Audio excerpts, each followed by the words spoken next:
लोग अक्सर मानते हैं कि शारीरिक अक्षमता इंसान के सपनों को रोक देती है, लेकिन सूरत की एक युवती ने इस सोच को पूरी तरह बदल दिया है। शरीर के लगभग सभी अंगों से दिव्यांग होने के बावजूद उन्होंने अपने हौसले और आत्मविश्वास के दम पर नेल आर्ट की दुनिया में ऐसी पहचान बनाई कि बड़े बड़े प्रोफेशनल भी उनकी कला की सराहना करते हैं। सूरत शहर की रहने वाली दिव्या आज संघर्ष, साहस और आत्मविश्वास की मिसाल बन चुकी है। शरीर के लगभग सभी अंगों में दिव्यांगता होने के बावजूद उन्होंने हार नहीं मानी और अपने हुनर के दम पर नेल आर्ट में विशेष पहचान बनाई। दिव्या जन्म से दिव्यांग नहीं थी। उनके परिवार के अनुसार 14 वर्ष की उम्र तक वह पूरी तरह स्वस्थ थी, लेकिन अचानक तेज बुखार और उसके बाद लगातार दौरे पड़ने से उनकी तबीयत बिगड़ती चली गई।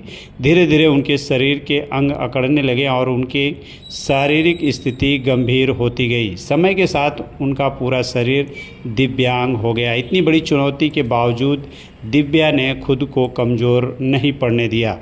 उन्होंने अपने आत्मविश्वास और दृढ़ संकल्प के बल पर नेल आर्ट सीखना शुरू किया और आज उनकी खूबसूरत कला लोगों को हैरान कर देती है। उनकी मेहनत और लगन इस बात का प्रमाण है कि अगर इरादे मजबूत हों तो कोई भी बाधा सफलता का रास्ता नहीं रोक सकती। दिव्या की माता ने बताया कि परिवार ने कठिन परिस्थितियों में भी उनका हर कदम पर साथ दिया।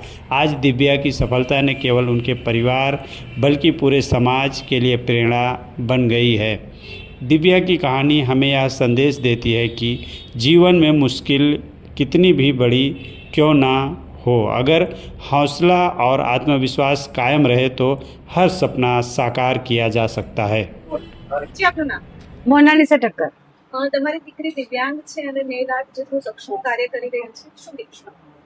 મારી બેબીને 14 વર્ષ હતી ને ત્યારથી આ પ્રોબ્લેમ થઈ। પછી પહેલા તો નોર્મલ જ હતી, પછી આ તકલીફ થઈ ને એને હિંમત આપી, સપોર્ટ આપ્યો, એને પુશઅપ કરી તારે થોડીક હિંમત થઈ એને કે નહીં હું કંઈ કરી શકું છું। પછી આગળ વધી નેલ આર્ટ શીખી। આજે એના નેલ આર્ટ સેલ થાય છે, ઘરમાં પણ મને હેલ્પ કરે છે ને નેલ આર્ટ બી કરે છે, બધું એક સાથે કરી શકે છે। ધીરે ધીરે એને હિંમત આવે છે કે નહીં હું કરી શકું, સેલિંગ પણ થાય છે તો એને હિંમત આવે છે કે હું કરી શકું છું। એટલે એને હિંમતની જરૂર છે। છોકરાઓને કોઈ બી હોય, દિવ્યાંગ હોય કે કઈ બીજી તકલીફ હોય, પણ એને હિંમત આપો। હિંમત આપશો તો છોકરા આગળ વધવાના છે અને આપણે તૂટી જઈશું તો એ લોકોને કોણ સાચવશે? એટલે આપણે જરૂરી છે કે એ લોકોને હિંમત આપીએ। કેટલા વર્ષની ઉંમરે એમને આ બીમારી લાગી અને આ તેમનું રૂટીન કેવું છે?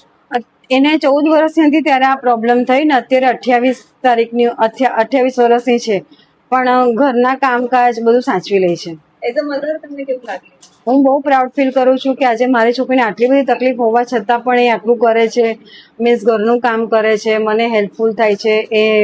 એ નેલ આર્ટનું બી હજુ બી કંઈક એને શીખવું છે, એવું નેલ આર્ટમાં એને સ્ટોપ નથી થવું, આગળ હજુ બી કંઈ શીખવું છે, કંઈ કરવું છે। એને જોબ કરવાની પણ ઈચ્છા છે કે હું જોબ કરું, પણ જોબ તો એ બોલી નહીં શકે એટલે નથી મેળ પડે। એટલે મેં કહું તું ઘરેથી તારાથી જે થતું એ કર।